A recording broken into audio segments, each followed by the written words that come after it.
Vwbubs here, and today I'm going to be doing a video on my entire collection of insulators. Some of these are a little dusty because they've been in storage for a while, so let's start off with the oldest one.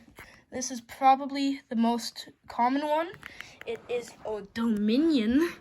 This is like a Canadian one, probably from like BC Hydro. That's where I'd say it was used, and it even has a date code. So this is what it looks like under the light.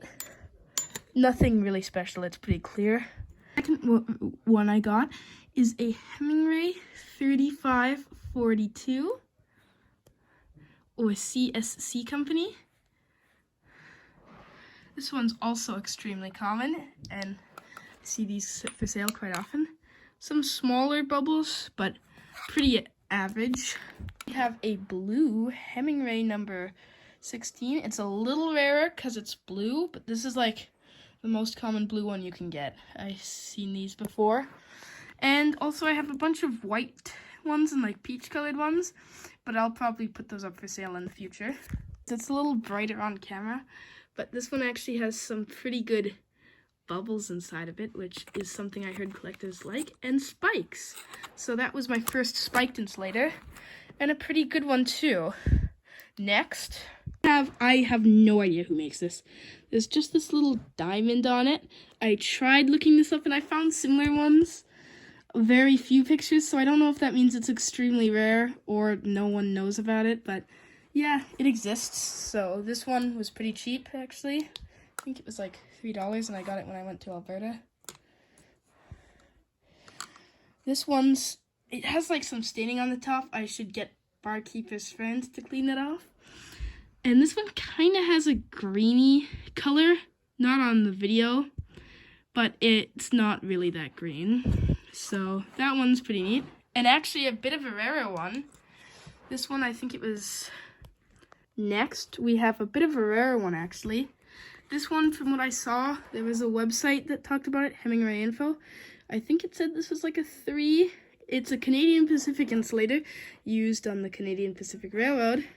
That's the thing, these were used for power lines and railroads. This one is pretty cool. You've got some big bubbles. This is also the one that cleaned up the nicest. I'd say this is like probably one of my nicest insulators. I was so happy when I got it. It does have a chip though, but it has a bunch of bubbles, so that makes it really cool. And then the next one is actually the rarest. Next up, we have one of my only, I forgot the name, dang it, but it has this little hoove here. This is a Hemingway 62. Yeah, Hemingway 62. This one's foggy, and it's a standard color, and it also looks the same as this one. And then, just like it, we have this one. It's all brown, doesn't really say anything on it, and it's the only one I actually haven't washed. I washed most of my insulators, but not this one. I don't know why. And now we're going to move on to the ones I picked up earlier today. Aren't that rare, but are really, really nice insulators to have. The first one is a Hemingway 20. This one said it's rarity 3 out of 10 on the Hemingway info site. It has spikes on the bottom, one little chip, and it's blue. So let's take a look at that under the light. That one is really cool. It almost like glows. And it's a beautiful like agua blue color. I don't know how to put it, but you can see that. It's different from this darker one. My oldest insulator. This one's probably from like the 20s or 30s. It is a HG company, patented May 2nd, 1893 insulator. Also on the back, it says Pettincoat. These started production in the 1880s, but were only discontinued in 1941, so they're quite common. But once again, this one has a nice color. Some pretty big bubbles in it. It's also a little dirty, so I'll clean it up. But that's not the only thing I have for glass collections. You may know from the one video a few months back, I collect exit signs, and this was my first glass one. It's a 1930s milk glass exit sign. I light it up. It never came with a base. Pretty neat, and in pretty good condition too. I'll probably get a light source for this and light it up one day. Up here I have, I think this says tasting laboratories. It looks like it says that at least. Exit sign. This one is pretty dirty on the inside. It's gonna need a nice clean. It's a small chip, but it's a really rare Art Deco exit sign. Really cool, and it comes with the base. Didn't have its bulb socket, so we just bought one, which we'll wire up in the near future. And we also recently got this vintage looking bulb, and when it lights up, it looks really cool. It becomes like a glowing ruby red. On video, it looks brighter, but you can also see where I cleaned it a bit. So yeah, this one will look really nice when it's lit up, and I'll probably make a video on it. My drawer. This is a really old filling bottle. On the bottom, it says 32, but there's the milliliters, original cap. Found this bottle hunting, some marbles, old Hemingway battery. Then we have this bottle, just a nice little bottle. This one doesn't really say anything either, but it's a cute little makeup bottle. And this is a glass shampoo bottle. I forgot the name of the company, but this is pretty neat. You can see some oily texture in it still. This is part of an insulator I found. I don't know who makes it either. Then a small Vaseline bottle. And this one, Crushing. I'm sorry if I butchered that. A little old light bulb, a really old one. This, which I found at the beach I always film trains at, White Rock.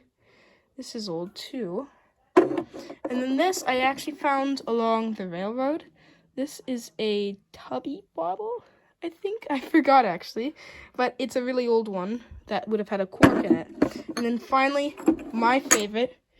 This is a Familix bottle. This was like a seasoning. I got some of the rest off.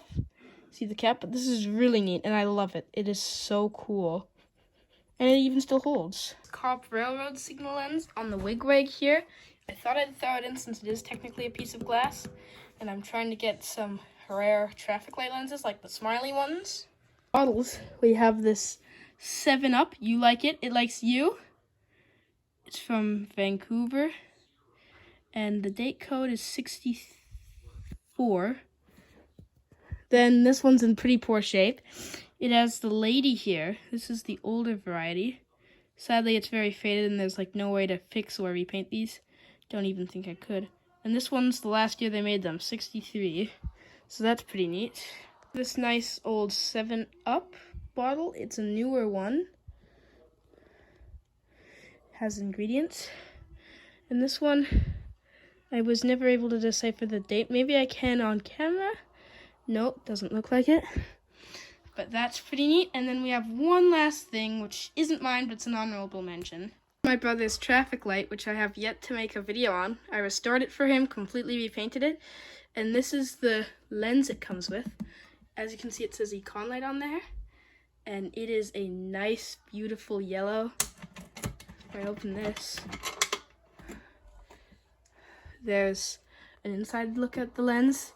Econ Light.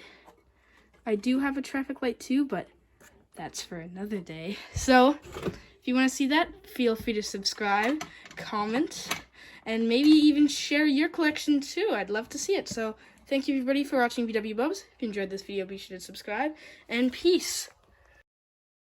Thank you everybody for watching Vwbubs. If you enjoyed that video, be sure to subscribe. And if you want to see some other neat things from my channel, then click the left to see a gaming video, and the right to see a train video. Peace.